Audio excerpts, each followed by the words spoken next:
Welcome to The Explainer. Today we're going to talk about the invisible science that literally holds our entire world together. I mean, have you ever really thought about it? Why doesn't a massive bridge just collapse? Or a skyscraper tear itself apart in the wind? The answer is this incredible engineering field that's all around us, working constantly, but it's almost completely invisible. It's the science that keeps our modern world from, well, falling apart. So, to get our heads around this, you kind of have to picture an invisible force field. Seriously. It's like this hidden network of pushes and pulls that's happening inside every single object you see right now. And to master that invisible world, engineers really just focus on two fundamental things. First, they need to know how a material is going to act when it's under pressure. And second, they need to know its absolute honest-to-goodness breaking point. Get those two things right, and everything from your phone to the building you're in stays safe and reliable. Okay, so that first idea is all about watching how things act when they get pushed, pulled, twisted, generally stressed out. It's all about predicting their behavior. And here's the official term for it: mechanical behavior. Really, it all boils down to one thing: predicting how something's gonna react. Whether it's a tiny gear in a watch or a massive steel beam in a stadium, the big question is always, how is it going to respond to the forces of the real world? And to predict that, engineers look at everything. They study fatigue from repeated use. Like when you bend a paperclip back and forth and it just snaps? That's fatigue. They analyze how friction causes wear and tear, and even the risk of buckling, which is when a structure just suddenly gives way. It's all about building this complete picture of every single possible weakness. So once we know how things behave, we can ask the next, super critical question. When push really comes to shove, how much can it actually take? And this is so important. Load-bearing capacity. It's not just a measure of strength. It is the absolute limit. It's that one precise point where a structure goes from being stable to, well, catastrophic failure. For an engineer, knowing that exact number is everything. And what's wild is that this isn't just about giant construction projects. Nope. These exact same principles apply at every single scale you can imagine, from the totally microscopic to the absolutely monumental. Let's go small. I mean, really small. Think about the intense forces happening inside a tiny ball bearing. A single flaw, something you couldn't even see, could cause a whole machine to just seize up.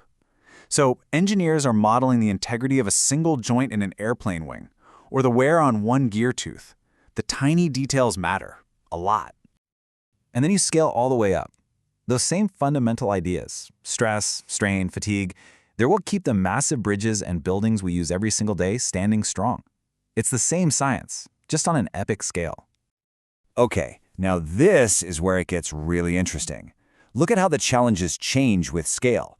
For that tiny little bearing, the big enemy is constant, repeated loads, and maybe a speck of dirt in the lubricant that causes wear. But for a giant building, the main forces are gravity, just sitting there, plus massive dynamic ones like wind or earthquakes. And the things that can make it fail? Totally different. We're talking about rust and corrosion over decades, or a huge support column suddenly buckling. But here's the thing. Even with the most brilliant designs, all materials have enemies. These are forces and processes that work tirelessly, day in and day out, trying to break them down. And that brings us to a really crucial point. If you want to build things that last, you absolutely have to understand how they break. Because every single material, no matter how tough it seems, has a life cycle.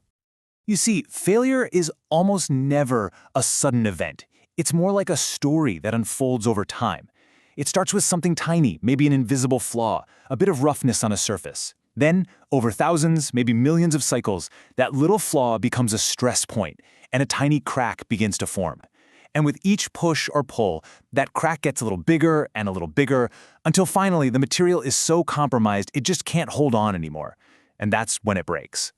So what's the big takeaway here? Why spend all this time studying how things bend and buckle and eventually break? Well, the goal is actually pretty simple. It's not just about making things strong. It's about knowing a component's entire life story, from the moment it's made to the moment it fails. If you can do that, you can design things that aren't just strong, but are predictably safe, super efficient, and incredibly resilient. And this knowledge is what drives real-world innovation. It's how we develop crazy new materials and make old ones even stronger. But maybe most importantly, it's what lets us predict when a part in a jet engine or a support on a bridge needs to be replaced. before it ever gets a chance to fail. That's the game changer.